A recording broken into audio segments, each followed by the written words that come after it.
Okay, in this tutorial we're going to be looking at DJing with Ableton Live. Main things we're going to be doing is looking at how to prep your tracks and get them to work with each other so they stay in time, and then how to set up live the interface so that it operates more like a DJ system.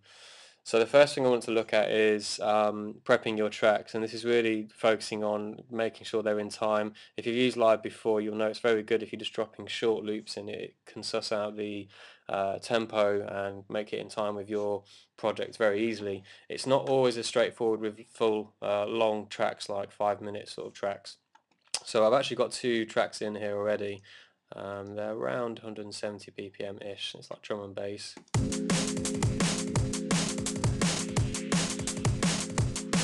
Okay, and then another one. Okay, so what I want both of these to be in time. To monitor whether something's in time, just to do a quick audio check, is just turn on the click track in the top corner here, and this actually is a click track in time with the master BPM of Ableton. So what we're going to be doing is prepping these tracks so that whatever the tempo is up here, our tracks work in the same tempo and also will play in time in sync with each other. So we're turning this on now. If I play this track, you might hear that it's not quite in time. So immediately, if we were to drop that into a set, that would not necessarily be in time. If you look at the track as well, you can see that Live's put all these warp markers in.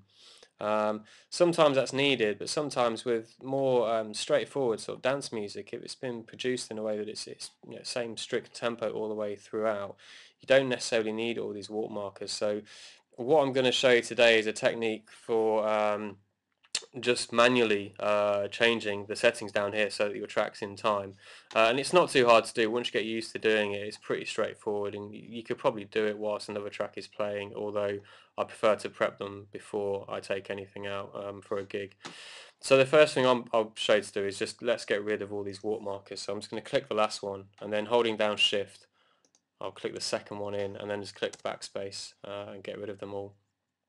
And then what we want to do is we need to zoom in a little bit and look at the beginning of the track, and we need the start of the track, or the clip as it's called, to be at the very beginning where the track actually starts.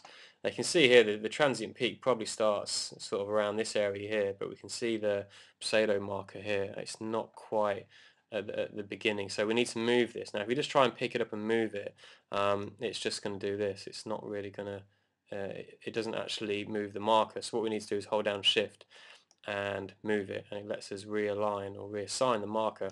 Then I can double click it, and it's actually snapped more to what I think is the transient peak. If I right click on the marker again, I can set 1.1.1 from here, which is the beginning. So it puts our playhead there, and if you want to get rid of previous markers, just double click them. We can also start the loop there if we wanted to loop the track.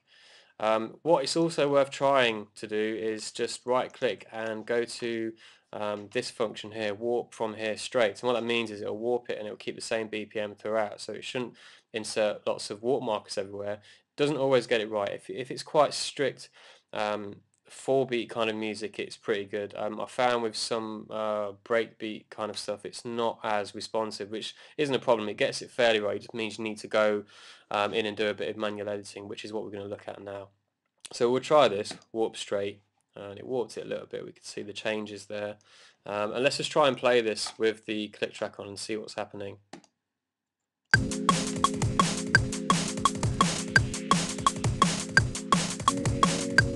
Okay, so that's pretty good so far.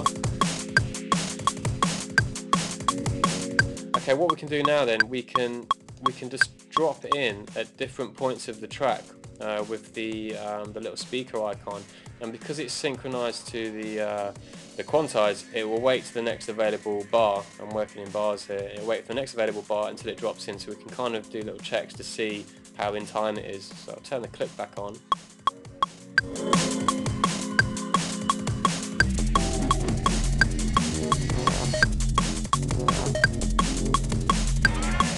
Okay, so that's pretty good actually. Okay, if it is slightly out, you're going to notice it more towards the end because it's going to drift further out as it gets to the end if it's just like, you know, a slight fraction off.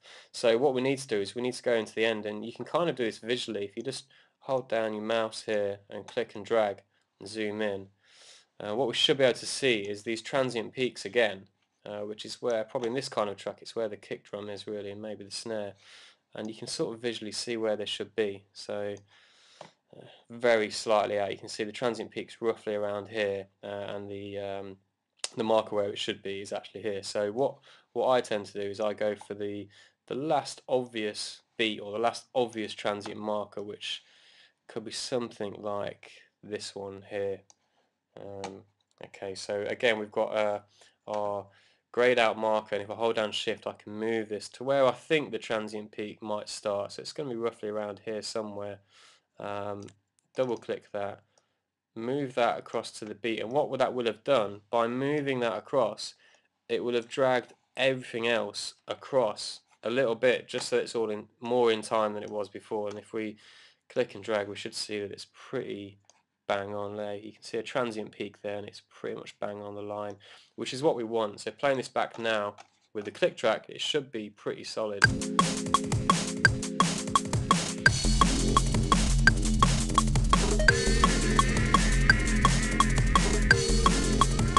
So I'm just dropping at different points of the track to check the timing.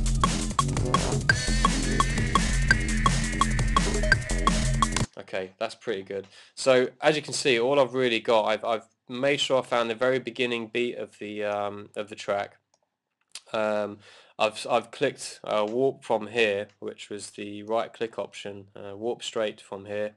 And then really I just did a bit of manual editing. I went to the end and inserted another warp marker on the last beat and made sure it was bang on the beat, and moved it to the correct beat on the ruler. This track's worked quite well. Some tracks you'll find a bit more difficult, but that process should allow you to get all your tracks in time. So I'm just going to repeat that process on this track here. Okay, let's just have another look at the end and just see what's happening here, just in case it did drift a slight bit. You can't always tell how far it's drifted just using the click track, 'cause it's quite a tight click track, but you notice it more when you're actually in the mix with other tracks. Again, it looks like it's drifted a little bit, so I'm just going to put the watermark on one of the last beats and just move it a little bit. Let's try that one.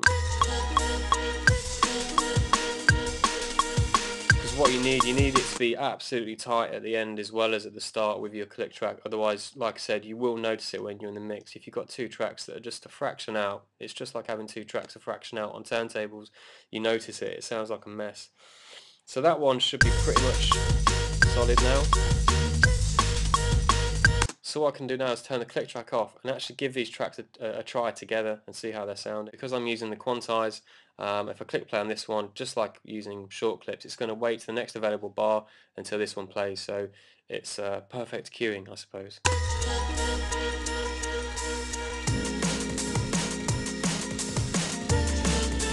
One thing to note at this stage as well, whilst we are looking at the editor, is the algorithm that we're using to play back our files. Because these are full tracks with lots of audio content, drums, bass, synth, vocals, whatever. At the moment, my default settings are the tracks use the beats mode, but what I want to do is I should change that to complex or complex pro.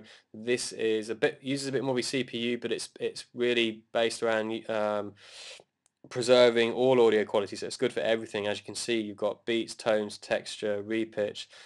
These are good for everything. If you wanted to use it more of a traditional sort of DJ sense, you could use repitch, and what this retains the quality perfectly. But if you change the tempo of something, it will actually change the pitch, just like if you change the tempo on a turntable, it will change the pitch. So if you wanted that original DJ sort of sound, then yeah, go for repitch, and put it on both of them as well.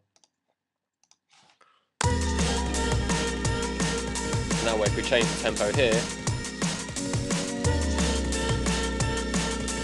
so that's how to get your tracks in sync, your full tracks.